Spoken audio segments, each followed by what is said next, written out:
Kaya nananawagan ang Bantay Bigas na para makapagtanim muli yung ating mga magsasaka, makabalik sila sa pagtatanim, ay kailangan na talaga ng compensation dun sa halaga ng nasira sa kanilang pananim. Hindi na talaga sapat, Miss Marian, yung 5,000 oil subsidy na binabanggit ng gobyerno, no?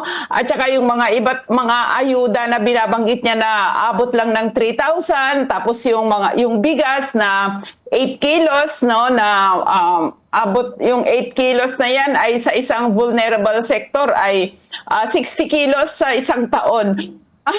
Actually, yung mga ganyan ay pang-immediate relief lang yan, pero yung dapat tingnan ng gobyerno, dapat ang resolbahin ng gobyerno ay yung long-term solution dito sa napakatinding simpleng ulan, tapos kasabay yun ay yung habagat ay talagang halos buong Luzon ay nakita natin na apektado o lumubog sa baha. Ganyan din ay nananawagan tayo na dapat kontrolin ng gobyerno yung presyo ng mga pangunahing bilihin, hindi lang dun sa talagang apektado ng pagbaha, kundi kontrolin na niya sa buong Pilipinas dahil marami sa ating mga kababayan talaga ang hindi nakapasok ng ilang araw sa trabaho. Mga manananim natin na mga halos kababaihan ay hindi nakapagtanim ng ilang araw.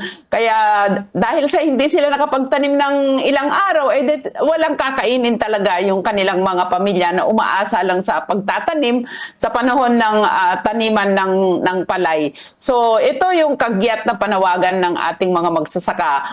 Kompensasyon dun sa mga halaga ng nasira sa kanilang pananim, nang sa ganun ay makabalik sila, muli silang makapagtanim agad, at pagkontrol sa mga presyo ng mga pangunahing bilihin, bigas, mga langis na talaga naman nananatiling napakabahal yung presyo ng langis. At ganun din ay yung gobyerno, no, bigyan pansin na niya yung usapin nung flood control na hanggang ngayon ay talagang yung mga nakita nung mga nagdaang taon, nagdaang buwan na mga flood control ay nananatiling sirang-sira hanggang ngayon. Okay, ma'am.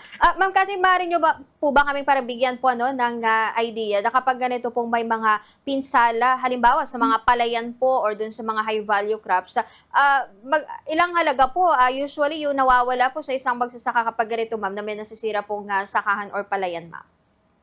Actually, Miss Marian, para sa mga magsasaka, yung taniman ng palay, no, ay yung pagtatanim pa lang nila ay umaabot na ng mga 35,000 pesos ang nagastos nila dyan, no?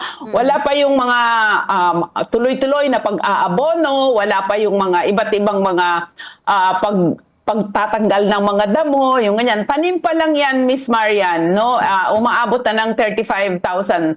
Kaya hanggat yung tuloy-tuloy na pag-aalaga sa kanilang mga tanim ay umaabot talaga sa panahon ngayon na tumaas yung presyo ng langis, tumaas yung presyo ng abono, ay hindi na talaga bumababa sa 60,000 pesos per hectare ang nagagastos ng ating mga magsasaka, hanggang sa ito ay maani.